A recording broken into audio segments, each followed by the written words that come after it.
I think what stands out to me when I look back on the last 5 years, last 5 or 6 years, is just how things have changed. And I know that that's a stereotypical cliche, and everyone knows that and feels it, but I'm beginning to finally understand on my own visceral level, on my own level of feeling and understanding and experiencing. And it's very overwhelming. I can't say that it's either good or bad. It's just it's a mixture of the two, and so I think it's like a balanced, just simply overwhelming. So today I'm reflecting on the gap between 2014 and 2015, from the time I graduated university, and then a lot happened during that summer, and then going into my first year of grad school. And so what kicks it off is writing for marching band for the first time. I got the offer to compose and arrange music for marching bands from my old university band director, who continues to have a business to this day, and I continue to work for him 7 years later, and that is one factor of that summer. I think there's like 4-5 life-altering events that happened during the summer. It was very eventful. It was very impactful on me, and I kind of compare the summers after that, and they're very uneventful and very boring. But that a lot happened that summer. So the first one was staying up late writing and arranging music. I arranged music from Les Mis for a marching band, and that was like one of my first projects. And I had been while I was in the process of graduating, like that May, I think it was the last few days of school, I was working the desk shift, and it was just the easiest job on earth. All you had to do is just stay awake for 4 to 8 hours a night between midnight and 8 a.m. And sometimes you did 12 to 4 shifts, 12 to 4 a.m., and then other times you did 4 a.m. to 8 a.m. shifts. But I had the amazing opportunity to get paid to work a desk shift, and then I also had the amazing opportunity to get paid to arrange excellent music for high school marching bands. And that was just an insane thought to me. And I guess doing music, studying music, I knew very well that I'd enjoy it, and I'd enjoy sacrificing my time for it, but never I would have thought I would have gotten paid and compensated so well. I always thought I had to sacrifice the money for the enjoyment, and here I am getting both. And I think that was one of the first cognitive dissonances, because I had worked really hard jobs, being a kitchen worker, a dishwasher, a busser, and just long hours on your feet. And here I was sitting on my butt doing nothing, getting paid to just keep everyone safe, but nothing really happened in our small town. And then on top of that, I also got paid to compose music that I love and just enjoy doing on Finale, and that whole process I enjoy. And so it was just mind-boggling to me, and that really impacted me, from then on out. And every summer since, I've been arranging music for that company and for my old band director, and it's been hard, but it's in its own way, but it's just been life-giving, and just so what an amazing opportunity that I get to do that. So in addition to that, I was a night owl. I worked the night shift, and I would sleep during the day, and which was insane to me now that I look back on it. I was finally done with student teaching. I think I was just happy that I was done with that, and I had the summer off, and I got to do a ton of this stuff and just live my dreams and not labor so intensely like I had been the last 4 years with being a music ed major and working part-time jobs while studying and all that stuff. And so It was definitely a great summer to hang out with friends and just do nothing. And then I'd come back home after like 11 p.m. and I would compose through the night, and I would arrange music. Sometimes I learned real quickly that I should probably just compose through the day and then call it. But I think I was so enamored by the fact that I was getting paid to do this, and I could do it whenever I wanted. So I did try to do it whenever I wanted, but then I quickly learned that, no, don't do it during the nighttime. You're too tired. Do it when you're fresh. Do it in the morning. And so from there, I composed for my first music composition festival. I got accepted to a festival in Italy, and so I wrote a clarinet quartet through that summer and through the beginning of the summer, and then submitted that. And it was really, I've talked before about how I got to compose on my own, but this was really kind of the first time that I was able to just not have any guidance. And I didn't have a professor to walk me along or hold my hand. It was simply just me in the music, and that was impactful just because I didn't have any lessons on that music. I mean, I think I may have sent it to some people, but they didn't really say much. I was looking for like guidance anywhere I could find it. I was in desperate need of it, regardless of what I thought, I guess.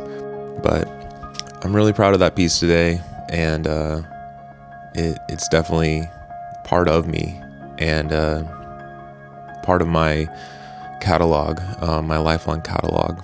It was called Voices of the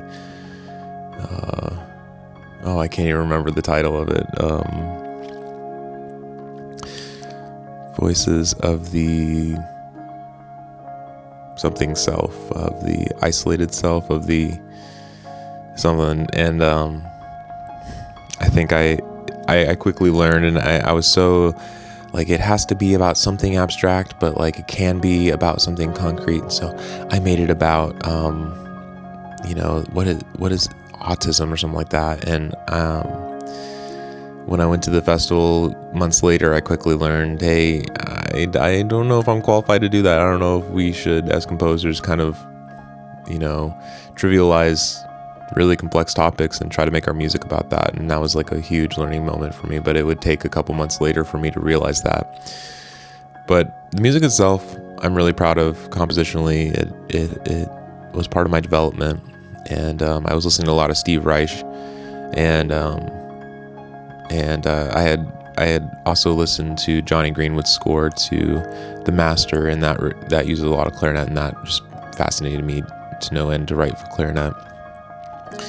So, backtracking, we're still in Murray, Kentucky, just graduated university, writing for marching bands, composing during the night, hanging out with friends during the day, working the desk shift too, sleeping whenever I can. And that summer, I'm also working on a movie for the first time, and it's called Lazy, and you can actually buy it on Amazon Prime. And it was my first time doing a film score, and it was just so much fun. It's a cringe movie. It's definitely a first for all of us in a lot of ways. But man, the music in that, I'm really just the little bits, some of the 2 to 3 minute bits. It's some of the best stuff I've written, considering, I was really expounding on what I could do as a composer and what I could, how I could compose with electronics and computer music and digital music and libraries and all that stuff. That's to say, I remember watching Orange is the New Black, and man, it's hard to believe that came out like 7 years ago when I was an undergrad. And I had a Netflix subscription, and I think we were all new to Netflix. We were all new to Spotify, and that's when they really started to like take off in popularity. And those desk shifts, I would watch that show, and then I would pause it, and then I would compose some for that film score in Logic. I remember, DePaul. I've talked about DePaul before in previous episodes, but man, he was just a good friend, and he joined me to buy my first Mac because we worked desk shifts together, and I think I had some money in savings. I was like, you know what? I need a new computer. I want to buy a Mac. And he's like, well, then do it. And so him, myself, my dad, I think we were like I don't know why we all went to Nashville, but we went to the Mac store and we bought a new Mac, and we ate dinner at White Castle. And I bought my first Mac with DePaul, and he showed me how to use it, and I just felt so creative because I was just so inspired by DePaul because he just had a different universe, and I loved that universe, and I wanted to be a part of it and learn from it. But then, I quickly learned, you can't live in each other's universes. You have to live in your own and kind of make it your own, and so you can't be a copycat. And so anyway, all that to say, I had a MacBook, and so I had access to Logic Pro, and I could bring that wherever I wanted. I didn't have to go to the school computers to use Logic Pro and use it, in a static setting. I could be dynamic. I could move around, and I could, go to a coffee shop and compose in Logic and all that stuff, and that just exhilarated me. Kind of like how Finale, opened my mind back in 2011 in that episode, how, oh my gosh, I have Finale on my own computer. I can compose anywhere I want, and listen and play it back and everything. So I was composing for a film score, and I would go down to Draftonville, Tennessee, kind of like an even smaller town than the one I grew up in Murray, and helped Ryan Hartley with his movie and helped shoot that. And I held the boom mic. I just kind of did like the simple stuff, and it was a long week. I think it was like a week of filming, and it was definitely a marathon, but it was fun. And they had like a Red camera. They had like high-tech equipment, and it was just insane. And so I would go back and forth between Draftonville and Murray, but then also working for Fanon and kind of doing all that time. And so, but then also on top of that, I went to see the Blue Stars for the first time as an alumni. I road tripped all the way through Illinois into Wisconsin, and I got to see all my friends march DCI. And boy, that was just a different time. Everyone was just nonstop, but nowadays everything has like a little bit more resistance to doing things. And back then it was just like, oh, you want to do something? Go do it. Hang out with people. Be close in vicinity. Go see a concert. Cram yourself like sardines in every location that you can. But nowadays, again, you have to. There's more barrier to entry. And so that was a special memory. And so from there, I really listened to a lot of country music on that road trip, and I began to not only understand different types of music, but start to feel a part of different musical cultures just by simply being a fan and enjoying it. And country was always something that my mom and dad were kind of Yankee people. They were kind of suburban people, and they always kind of looked down upon like rednecks and hillbillies and country people for their accents. They kind of, ingrained in us like the accents make, mean that they're stupid, but then that's not true. Like, some of the smartest people have country accents and other things like that. But I think that was just culture shock for all of us, my parents being suburban people and then raising us in a country environment. And so it only took me until college for me to really like enjoy and associate myself with country music in some shape or form, and really just be a fan of listening to it and enjoy it, and not just understand it. And after that, all those memories, me and my best friend Zach went to the Vans Warped Tour, and we met we idolized him. His name is Nick Santino, and I don't even know what he's doing now. And that's something that I've like learned in the past few months. I looked up Christopher Drew and Nick Santino and these like one-man shows, and they are no longer who they used to be. And it was kind of crazy. They grew up in fame as teenagers and into their mid to late 20s, and then they kind of burnt out and fizzled out, and they're still being artists and they're still doing things. And it's also like encouraging that way. It's like hard, but like at the same time it's encouraging to see that for those rock stars you looked up to and that were so creative and made such good music and such good art, that they too are subject to fame and burnout and all that stuff. But yet they both are still producing and creating and stuff like that, and they're still struggling just as much as a nobody like me or you is. It's we're all kind of human on that level, and that's just so encouraging to me, that despite all of the hopelessness and despite all of the brevity and vanity of it all, we still push and we still create and we still make stuff, and we should continue to do that. And there was one poem I read that said something along the lines of, words are so strong that we know it is better to create new words and new combinations of those words in poetry than to clean the cobwebs that are already there. That it's just, we know that there's something that's better, that it's better to create in some ways than to kind of clean what's already there, the tradition. It's like we need both, of course, but that was a unique perspective, that it's better to create and put forth into the world rather than to clean what's already there. Not sure if I agree with it, but definitely something that I can keep in mind. But me and Zach really enjoyed going to St. Louis for a Warped Tour. Maybe it was Nashville, but man, I think every summer for like 3 years I went to Warped Tour, either with my siblings or with friends or both, and man, those are great memories. I think one time I went by myself, and my dad, I found my dad, and he picked me up, and I was just dehydrated as crap, so we went to McDonald's, and I just chugged like 3 32-ounce, cups of water, because I was so thirsty, and my dad was like, man, you didn't really drink anything. I was like, well, I was on the sun all day, and water was so expensive too. But then the next year they fixed that. They gave free water and refill your water bottle with, which was awesome. After all that, after Warped Tour, after filming Lazy, after going to see the Blue Stars and write clarinet quartet and working and composing for marching band, I eventually, at the end of the summer, it ended, and I went to go to Italy, and I flew international for the first time, and by myself. I'm just this punk kid with a suitcase, and I went from Nashville to New York, and I remember leaving my iPhone right as I was about to leave for Milan.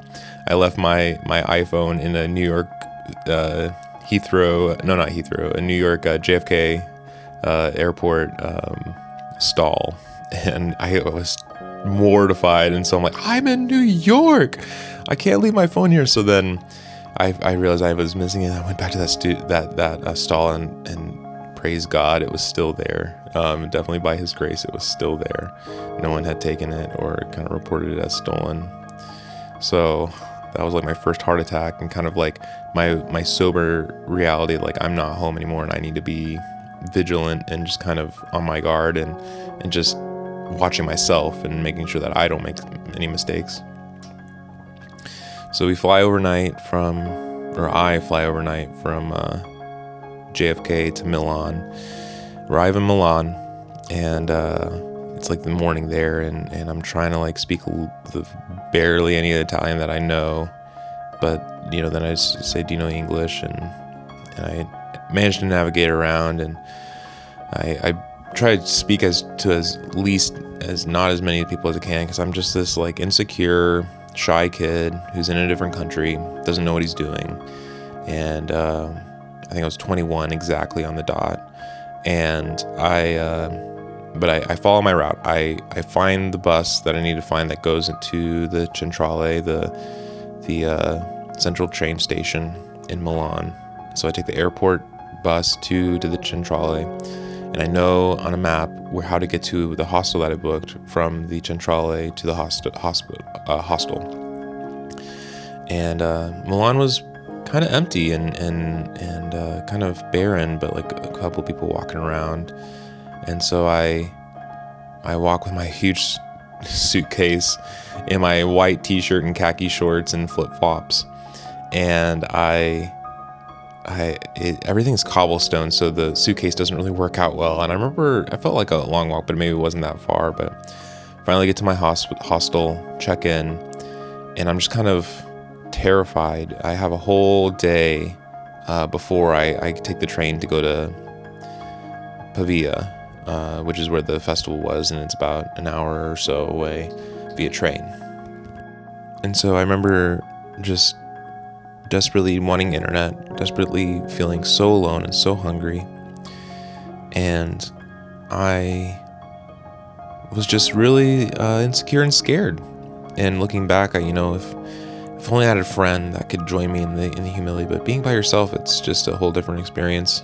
I'm sure anyone and everyone can understand that. And so I remember spending that first night, or that first day, just trying to stay awake, because it was definitely nighttime, where I was at home in Murray. And so I was just trying to stay awake, not get jet lag, and I was also really hungry, but I had snacks. I had like some chips in my suitcase that I would eat and everything. And so I think it came to be nighttime, and I took a nap actually, and I woke up and I'm like, man, I'm so freaking hungry, and watching YouTube videos and movies on my laptop's not going to cut it. I need to find something. And so I walked around in my khaki shorts and my t-shirt and flip-flops in the fashion city of the world, and I eventually find a place to eat, and I barely speak any Italian, they barely speak any English, and I just overtip, and they get frustrated with me because I think they just, I'm a tourist, I don't know what I'm doing, I don't know what the menu is. I eat this pasta, I don't appreciate it for what it is, because it's probably really good, homemade, expert-made pasta, passed down on tradition, and that store's probably been there forever. And so I overpay, and I just leave because I'm just so embarrassed, and I'm done. And I eventually walk back to my hostel, and it's nighttime by then, and so I sleep.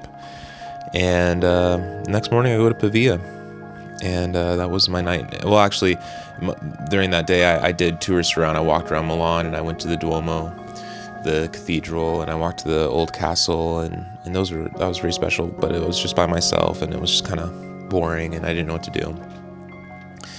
So then I get to Pavia, and I finally make friends, people who speak English, and what a breath of fresh air it was, and just, it was so much more enjoyable. And it was hard to get through that day and a half by myself and not see the light of the tunnel, and just the idea, I never was so grateful for just other people who can speak English and I can befriend and understand and all that stuff. And so from there, I listened to, lectures, and just everyone's sharing their music, and we have master classes and private lessons with just these world-renowned composers, Chris Theophanides, Amy Beth Kirsten, Dmitri Tomushko, Steve Mackey came through, and these Princeton, Yale teachers, and then I'm surrounded by just these intense, amazing composers that are just so skilled at what they do, and I just felt like a country folk, a hillbilly like that. I didn't deserve to be there in some ways, and so that was really hard to get through, and so, but overall it was a great experience, and man, I could talk about it for forever, but maybe I can save that for another time. Maybe just like a separate episode on just music festivals. And had my piece premiered, and I had a really good quality recording from it. So then I come back and from Italy after those 2 weeks, and my family picks me up, and they're sending me away to grad school for the first time. My brother was already at UK. My sister was going to start her first year there at UK as well as a freshman, and I was going to start my first year as a grad student at UNCG. And they all road trip, and we all road trip together, and they dropped me off. And I don't know how they did it, because I remember being in the van. Maybe it was just a vacation, but I think they dropped me off at the end of that vacation. But I remember sleeping in the van because I was just so jet lagged. But I got over it in a day, and that was nice. And so we went to South Carolina, went to the beach, and then they dropped me off on the way back. Took pictures, said goodbye. And that was the first time that I left home for forever. I was still in the dorms, I was still in proximity, but that was the first time that I was truly away from home, away from parents, away from my town, my friends, my support group, my church. And it was definitely a period in my life that I began to develop my own style of music and begin to enjoy composing for myself. But it was still, still working out the kinks, still awkward, still a little cringe, but something to be proud of still, whereas before there were a couple pieces that I'm not as proud of, but they were just rudimentary and they were just foundational to my development as a composer. But then these pieces just began to really speak to who I was as a person, as a unique individual. And along the way, during grad school, as I was learning to develop my own style, my childhood best friend got married, so I road tripped down to Alabama and was part of his wedding and was one of his groomsmen. And then from there, went to homecoming for the first time as a true alumni, and went to a party and stayed with my parents, and that was super enjoyable. And but throughout that, I was making friends at UNCG, and as a true adult who's post 21 and all that stuff, of course alcohol is introduced in the mix. And I think I have one night that I remember where I hosted a lot of friends and they brought over alcohol, but then they left it there, and I had just this bunch of alcohol, this beer essentially left over, and I thought that was odd. I was like, why don't you just take it with you? But they left it for me, and so I began drinking it, and I began to understand why people drink, and I began to understand why alcohol is so addictive. Through that, I knew addiction in the form of an unwanted porn habit.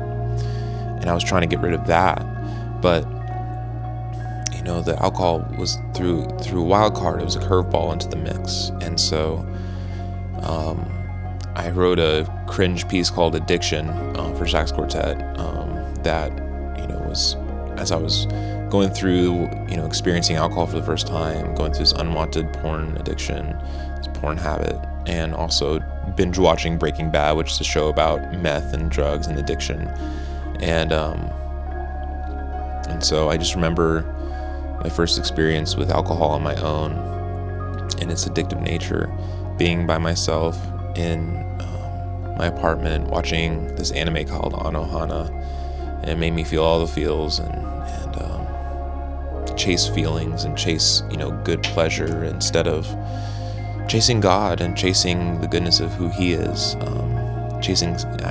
was continuing to chase sex and pleasure and alcohol instead of Him. And so beyond that, it was hard to. I still struggle with that today, and I think that's where it stems from, where it begins. And through that, I wrote a piece for this amazing saxophone duet. My saxophone teacher, Steven Stusik, and then and fellow composer, saxophonist Laurent Estepe, and I wrote Blue Blood Sky based on those feelings and the nostalgia and just the homesickness I had for Murray.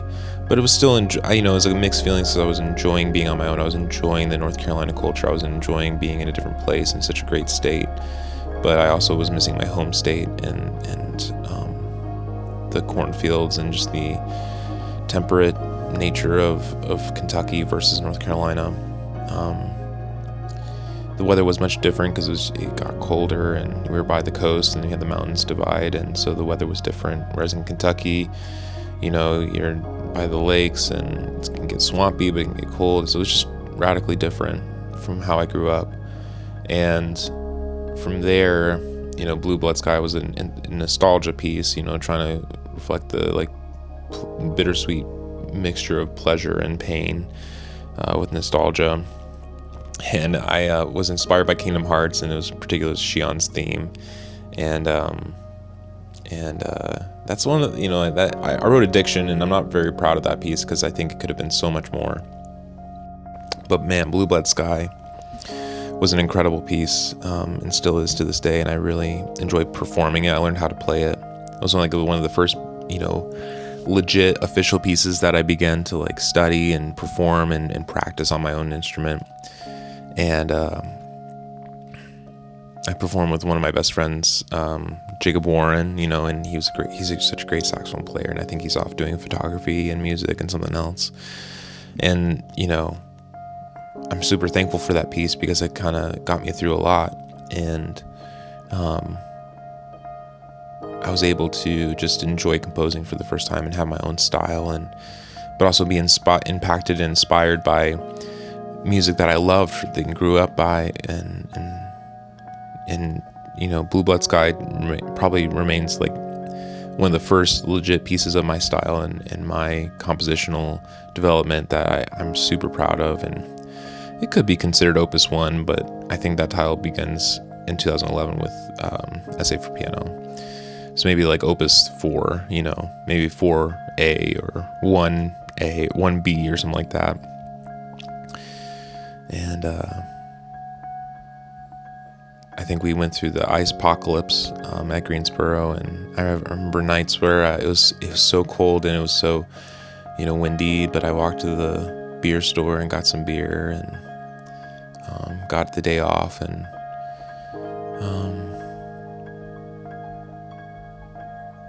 I think as we all do, we really wrestled with being on my own, being single, being by my own person, and understanding what that meant. And I think romantically and relationally, I was still just burnt out by relationships and so hurt from the past few relationships that I was just like, no, I just don't even want to bother with it.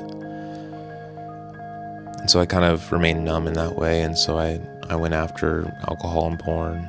And then, when I would repent, I would go to God.